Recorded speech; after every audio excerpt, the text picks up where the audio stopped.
Hello there, boys and girls, chillins of all ages. I'm George Francis, and today is July 25th, 2021, and y'all have been asking for more detail in the bus driving videos and more bus driving videos. So I'm going to do one today for you. Hopefully I'll try to cover some more detail that will answer some questions for you. This will be the first video that I do of the MCI MC9 bus driving videos that I usually do since my dad has died. My dad was a Marine for 42 years and retired as a Chief Warrant Officer 4 in the Marine Corps, and it's been kind of tough, so that's why you haven't been seeing so many posts from me lately. One thing, if I could beg and ask for you to do, is check the description down below for a GoFundMe link. If you could donate or gift $1 to me if you like this video, it would go a long way into helping save my dad's house. So this video is dedicated to the memory of my dad, George R. Francis Jr. All right, well, let's get started. This is the 1982 MC9 bus. We're going to drive it today.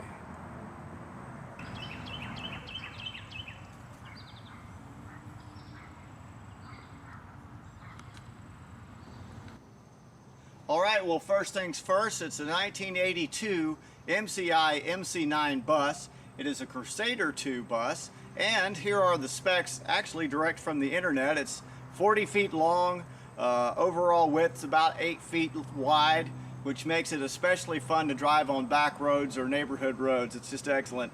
It's about 11 feet tall. Wheelbase is 285 inches. The weight's about 27,500 unloaded. It was a seated coach, 49 seats. Now it's been converted to a tour bus with 4 bunk beds and a living space and an eating space and a bathroom and a back bedroom and things like that, which we'll do another video separately later on. The engine is a 2-stroke Detroit diesel 8V71, and the transmission is a manual 5-speed. It's 5 forward and 1 reverse, and the manual transmission that's in this bus is a Fuller T-11605D. All right, that's a lot of words to say. Now what we're going to do is we're going to do a little quick walk around the bus, check the oil, make sure there's fluids in there, and then go back inside the bus and check out the cockpit area.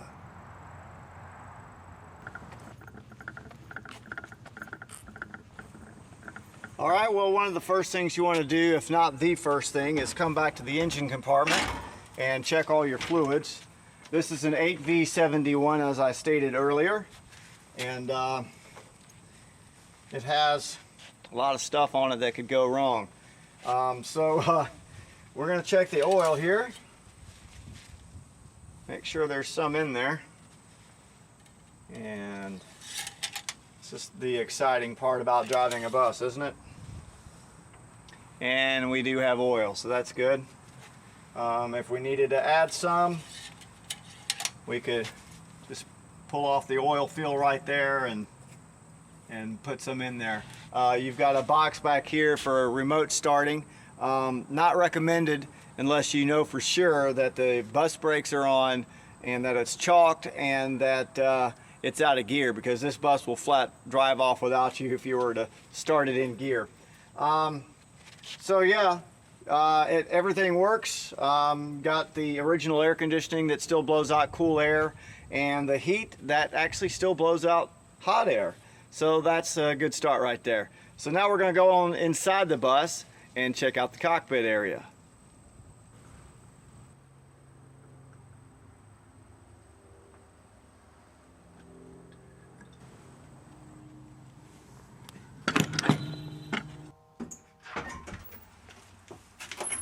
All right, well, here we are in the MCI MC9 bus, and it's hot in here. You can tell it's summertime. So let's take a look at all the buttons and the switches, as well as the shift pattern.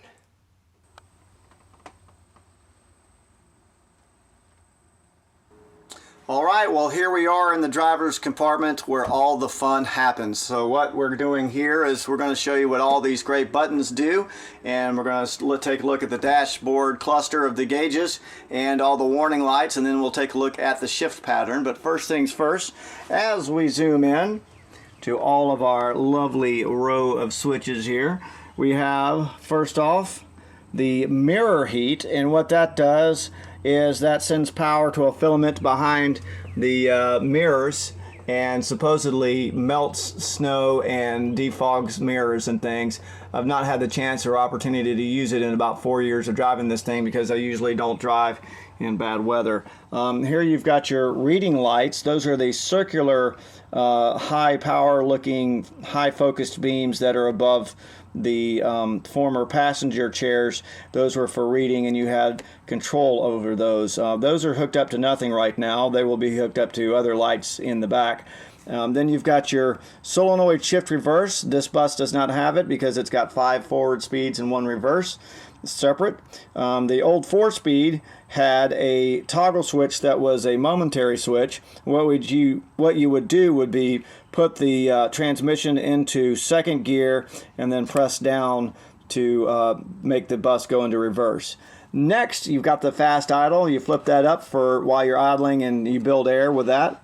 Driver's air conditioner controls and driver's defrost low and high controls. And the next, you've got the passenger air conditioning and the coach heat controls, and then you've got your master temperature control for the coach, and in front of that, the step light and chimes, the indirect lights, which are hooked up to some box lights that I made that are in the up front living area, which is the lounge area. Next to it is you've got your driver's light, which is directly above my head, clearance and ID lights, which is, you know, your license plates and clearance lights and your message board sign where you're going. Right in front of that is your headlights, and then last but not least is the hazard lights here. This one also had a microphone for PA, and down here is that valve to turn the heat on and off for the front of the coach and everything. And as we go up here, we have our master warning light area and indicator area. It depicts, you know, emergencies like hot engine or low oil, low water, whatever, low air. Also shows hazards, turn signals, stop lights, high beam, heat, whatever, emergency brakes. And then you've got a full complement of dash gauges here. So let's go from left to right. You've got your engine oil pressure gauge. Right next to it is an MCI speedometer gauge. These miles per hour, since it's America. And a gauge that you should never drive without. Trust me, I've had like 3 thermal shutdowns because this gauge didn't work. This is a new replacement, new old stock gauge, courtesy of our friend Chris Newton. Chris, thank you so much for this gauge. I can't live without it. That's my temperature gauge.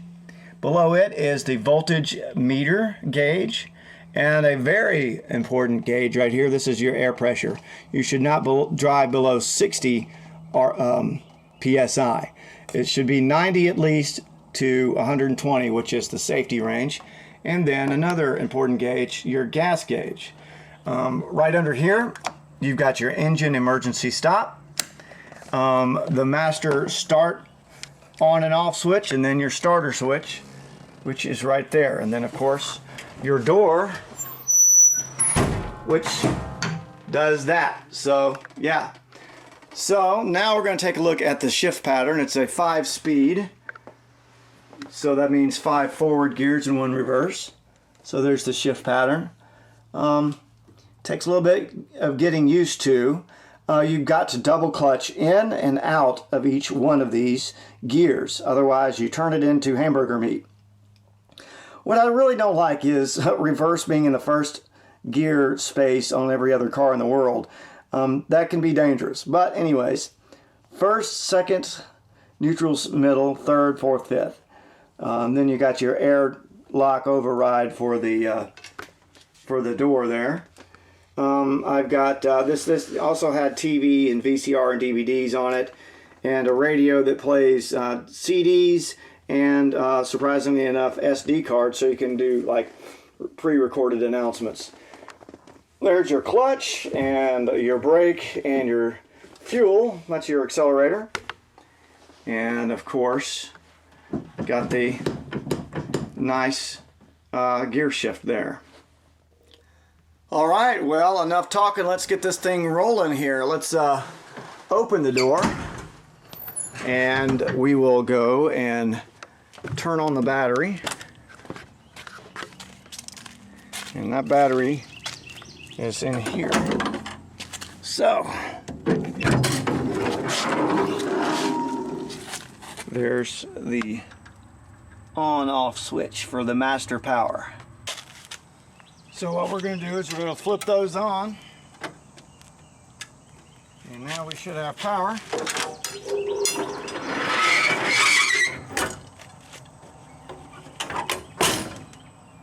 And let's go start it.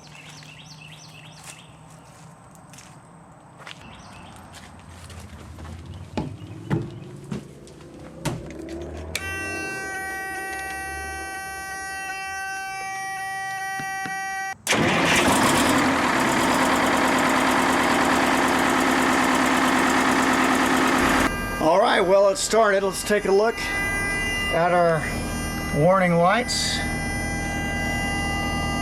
We've got low air, low axle.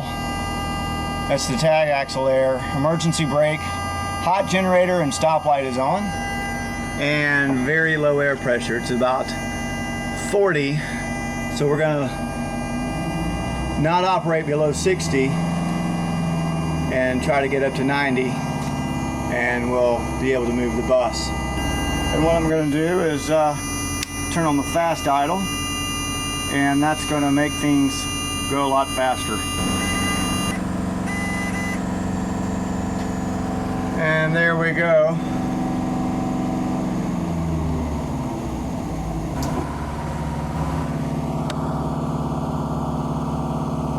All right, we've reached our minimum air pressure and all of our lights have gone off, and we are on high idle, which is fast idle right now. And right now I'm going to put this on 2 and turn on the passenger air conditioning because it is hot in here. Now we're going to turn on our clearance lights and hazard lights, confirm that they're working up here, which they are. And we're going to walk outside and do a walk around. Make sure that everything looks like it should. All right, we got high beams and turn signals. Got marker lights. Take a look at the tires.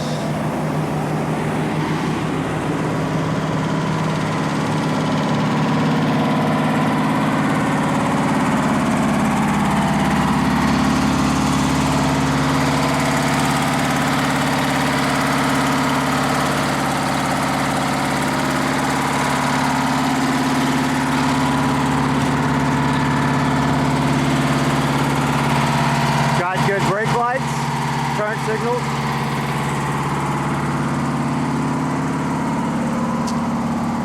Got a generator in here. This powers all my electrical things.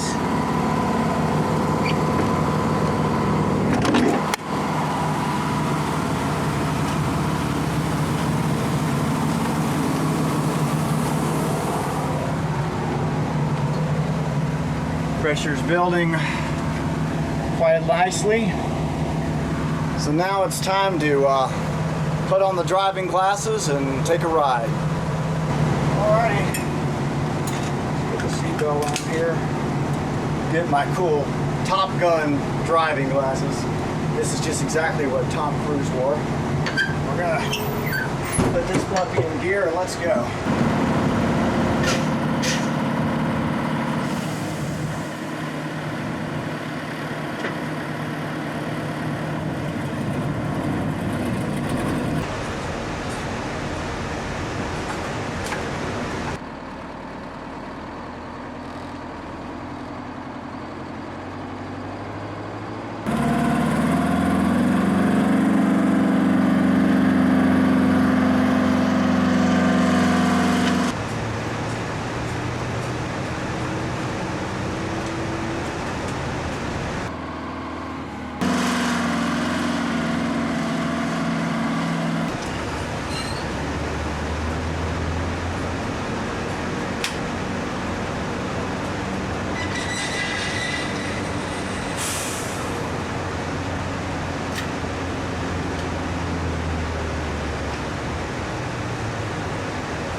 made a short trip to the gas station. Now I'm going to go back to where we came from.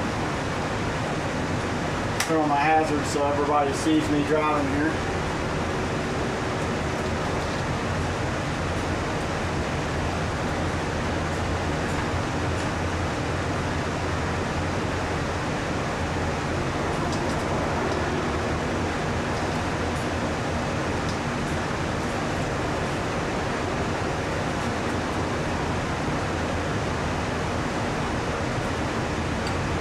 All my gauges look normal.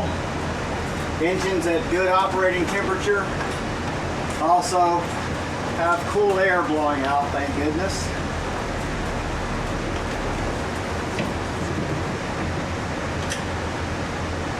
Turn off my hazards, turn on the left turn signal, went it both ways about 50 times. And here we go.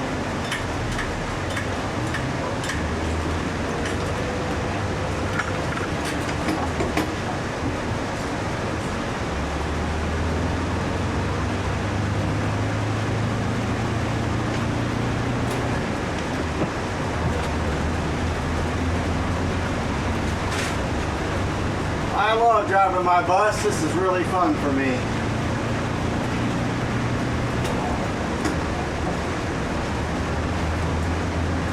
That's fourth gear. Just for the fun of it, we'll go to fifth gear. That's all the forward gears.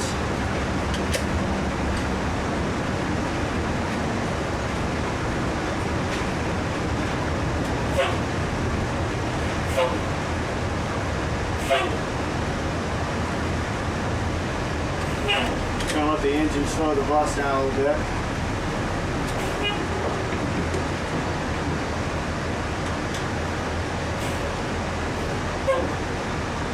And here we are.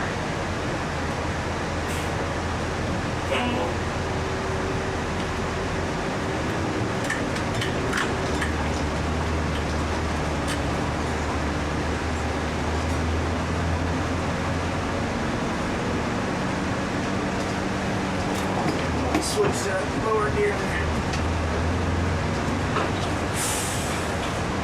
Hazards on.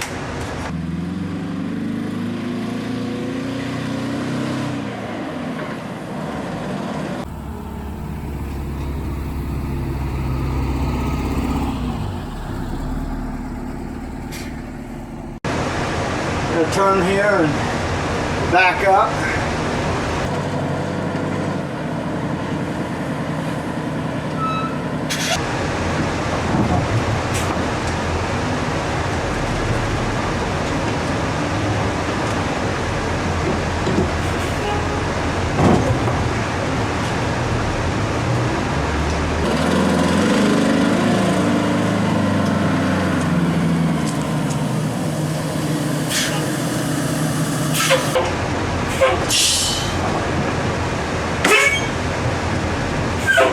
Make sure it's out of gear. All right, well, that's the 1982 MCI MC9 bus. I hope you enjoyed the driving video and how detailed I got with it. If you got any more questions, put it in the comments below. Also, look down in the description for a GoFundMe. It would be great if you could donate $1 or whatever you feel is necessary to that GoFundMe so I can help try to save my dad's house. I don't want to lose his house and I don't want to be homeless. So this video is dedicated to my dad. I salute you, Dad, for being a exemplary Marine for 42 years, 6 months, and a few days. I'm George Francis from South Carolina. Thanks for watching. See you again next time.